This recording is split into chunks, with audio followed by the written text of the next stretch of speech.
अस्सलाम वालेकुम दोस्तों, मेरा नाम डॉक्टर अलियस गर है और आज की इस वीडियो में हम डिस्कस करने जा रहे हैं important short question of first year chemistry, जिसमें page number 67 Sindh text book board के सेल्फ असेसमेंट टेस्ट में पूछा गया सवाल, why bond energy of multiple bonds greater than single bond.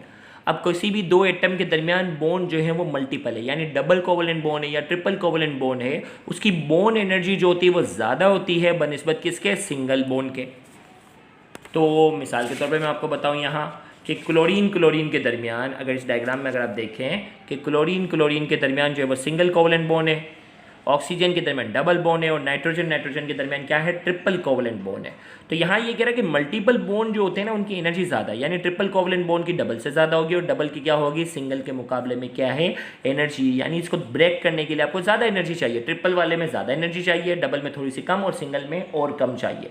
क्यों ऐसा होता है, आइए हम इसकी बात करते हैं। तो हमने कहा the strength of bond directly depend upon the number of the bond between combining atoms and inversely related to the bond length. भाई जो बॉन्ड एनर्जी जो होती है ना, बॉन्ड की जो स्ट्रेंथ होती है, मजबूती होती है, वो डायरेक्टली प्रोपोर्शनल किसके है, directly depend upon the number of bond, number of bond पे डिपेंड कर रही है। भाई सिंगल होगा तो स्ट्रेंथ कम होगी, डबल होगा तो और स्ट्रेंथ अच्छी होगी और ट्रिपल होगा तो और स्ट्रेंथ अच्छी होगी। भाई डायरेक्टली इस पर डिपेंड है बिटवीन द कंबाइनिंग एटम्स, जो एटम आपस में कंबाइन है। And inversely related to the bond length, और इनवर्सली रिलेटेड किसके है, बॉन्ड लेंथ। बॉन्ड लेंथ जितनी ज़्यादा होगी वो उतने ज़्यादा, बॉन्ड लेंथ जितनी ज़्यादा होगी उतनी एनर्जी क्या होगी, कम होगी।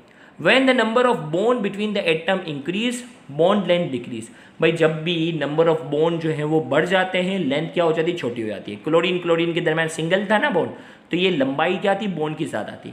ऑक्सीजन के दरमियान डबल हो गया, तो अब क्या है कि ये लंबाई जो है, बॉन्ड लेंथ क्या हो गई, छोटी हो गई। और ट्रिपल हो गया तो बॉन्ड लेंथ और छोटी हो गई। तो यहाँ यही कहता है when the number of bond between the atom increase, bond बढ़ जाते हैं, बॉन्ड लेंथ छोटी हो जाती है। Which increase the bond energy of multiple bond, जिसकी वजह से मल्टीपल बॉन्ड की जो एनर्जी होती है वो क्या हो जाती है, बढ़ जाती है as compare to that possess by a single bond. उनके मुकाबले में जिनके पास क्या है, सिंगल बॉन्ड है, उसके मुकाबले में इसकी एनर्जी क्या हो जाती है, बढ़ जाती है।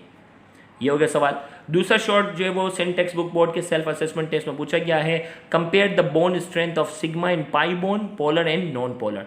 सिग्मा और पाई, अभी हमने इससे पहले वाले लेक्चर में सिग्मा और पाई के बारे में साइंटिफिक रीजन भी डिस्कस किया था, अब उसकी स्ट्रेंथ की बात हो रही है। Sigma bond are stronger than pi bond, sigma जो है वो पाई के मुकाबले में स्ट्रेंथर है।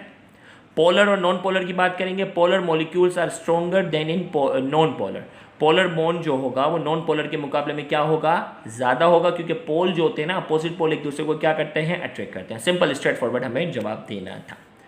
फिर इसके बाद का जो सवाल है वो सिंध टेक्स्ट बुक बोर्ड पे पूछा गया है, पेज नंबर 70 पर, which of the following molecules have dipole movement, in each case give reason for your answer.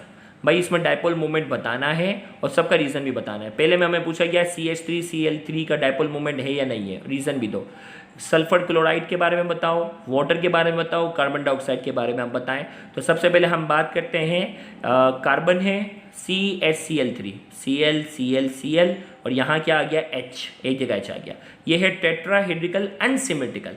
भाई डाइपोल मोमेंट में क्या है, सिमेट्रिकल मॉलिक्यूल होते हैं ना, उनकी डाइपोल मोमेंट क्या होती है, जीरो होती है। ये अनसिमेट्रिकल है, भाई तीन जगह क्लोरीन एक जगह हाइड्रोजन है, ये इसको जितनी स्ट्रेंथ के साथ खींच रहा है, ये इतनी स्ट्रेंथ के साथ, ये इतनी स्ट्रेंथ के साथ खींच रहा है, जबकि हाइड्रोजन उतनी स्ट्रेंथ के साथ नहीं खींच पा रहा। तो हमने कहा क्या होगा, net dipole moment not equal to zero, zero के बराबर नहीं होगा। The net dipole moment is not zero.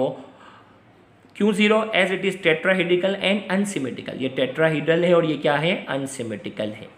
इसी तरीके से कार्बन डाइऑक्साइड की बात करेंगे, और कार्बन डाइऑक्साइड क्या है, लीनियर है, और लीनियर क्या होता है, सिमेट्रिकल। लीनियर और सिमेट्रिकल, और जब भी लीनियर और सिमेट्रिकल होगा तो इसका जो नेगेटिव होगा वो इसको क्या कर रहा होगा, कैंसल आउट कर रहा होगा, नेट इफेक्ट क्या होगा, जीरो होगा। The net dipole moment is zero as it is linear, ये लीनियर है and symmetrical molecule, symmetrical molecule है। Hence the dipole moment of left hand side cancel the dipole moment of right hand side.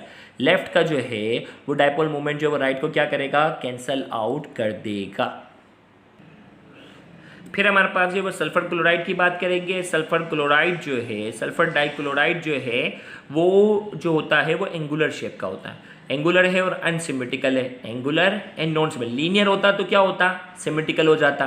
तो हमने ये angular है और unsymmetrical, तो dipole moment जो है वो जीरो नहीं होगी। पानी भी क्या है, एंगुलर है, लिहाजा ये अनसिमेट्रिकल है और इसकी भी डाइपोल मोमेंट जीरो नहीं होगी।